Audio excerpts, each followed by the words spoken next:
memang apakah harus mendapatkan pendampingan seperti itu Pak? Dan pendampingan seperti apa sih sebenarnya?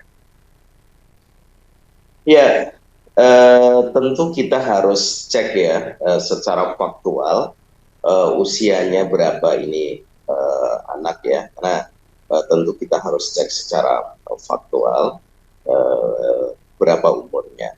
Tapi secara prinsip, kalau memang masih usia anak, memang pada saat anak berkonflik dengan hukum, apalagi dia diduga melakukan tindak pidana, kira-kira begitu, maka tentu harus mendapatkan pendampingan hukum ya.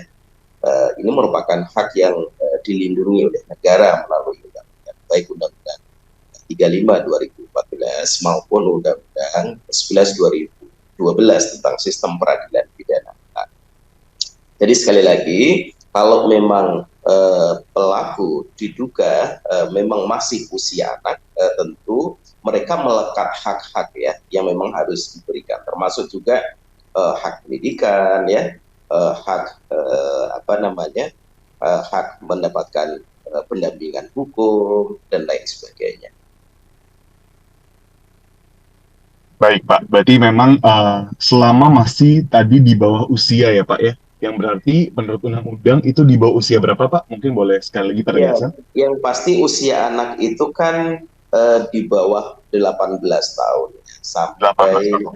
eh, usia 18 tahun, termasuk juga anak di dalam.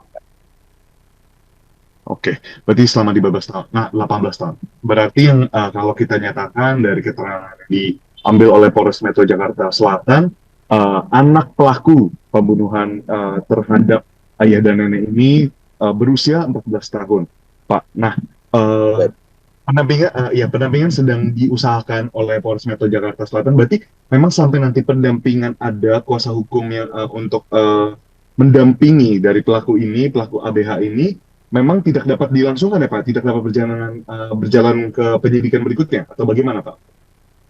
Menurut pengalaman Ya, sejak juga proses di KPK. awal, ya baik proses penyidikan maupun proses penyelidikan, tentu memang anak memang berhak mendapatkan perlindungan sekaligus juga pendampingan. Biasanya memang para pegiat perlindungan anak, termasuk juga lembaga perlindungan anak yang concern pada hal ini, biasanya memang memberikan support. Sebut sajalah ada P2 TP2 DKI, biasanya memberikan support ya untuk melakukan pendampingan terhadap yang bersangkutan.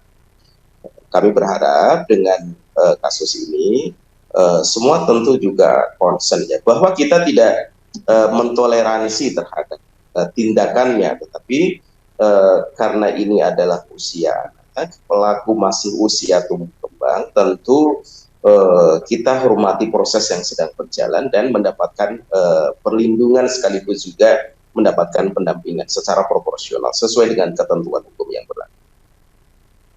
Oke, tadi Bapak sempat menyebutkan ada pendampingan ya, pendampingan yang cukup spesifik seperti itu, mulai dari pendampingan psikologi, lalu juga pendampingan pendidikan, apalagi Pak, dan mungkin boleh dijelaskan mungkin secara mendetail dari sebagai apakah perlindungan anak apa saja yang memang harus anak-anak dapatkan gitu, meski mereka ini tadi tidak ditoleransi gitu untuk tindakannya, tapi memang harus tetap mendapatkan haknya sebagai anak yang mendapatkan pendampingan tersebut.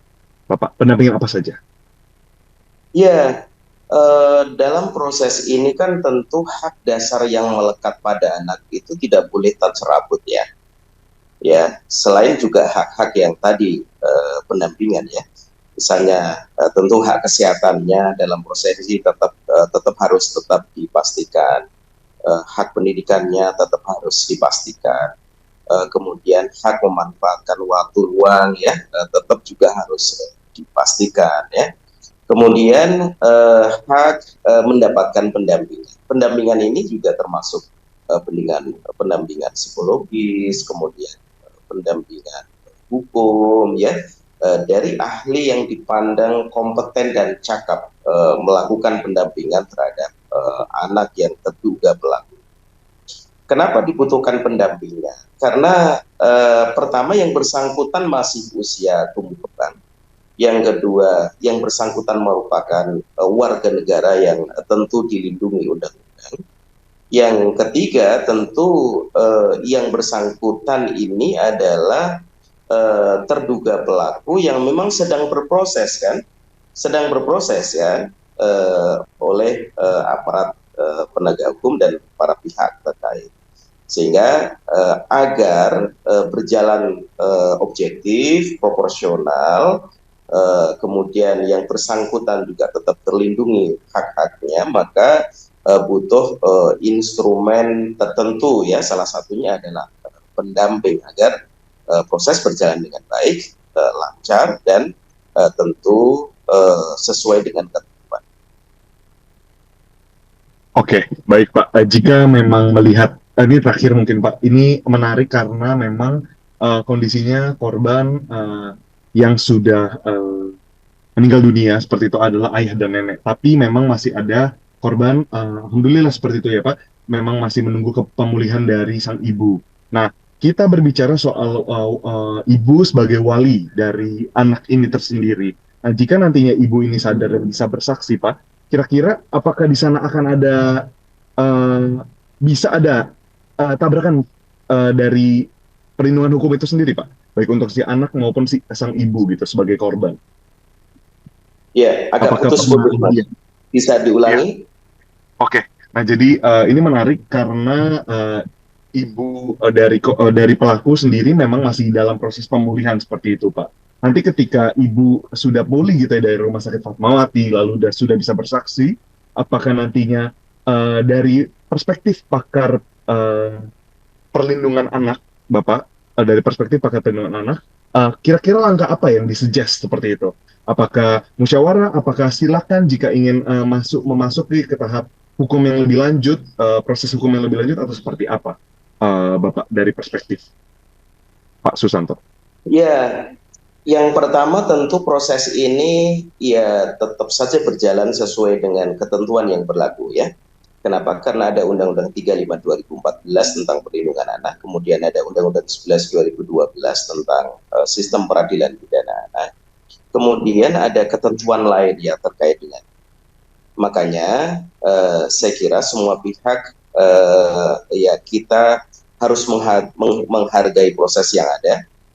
Kita support kepolisian, ya, kita support kepolisian dan aparat penegak hukum lain agar proses ini berjalan secara baik, secara profesional, sesuai dengan ketentuan yang ada. Karena jangan sampai kemudian karena tekanan publik yang berlebihan, kemudian mengurangi semangat kita memastikan undang-undang itu dijalankan.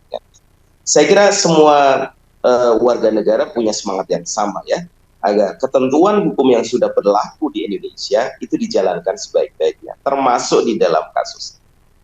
Jadi sekali lagi kita tunggu, kita bersabar, kita hargai proses yang ada, karena sejatinya di dalam proses itu polisi tentu akan terus mengembangkan ya siapa-siapa yang memungkinkan digali, jadikan saksi fakta, saksi pendukung, dan lain sebagainya. Itu saya kira sepenuhnya menjadi kewenangan aparat penegak hukum.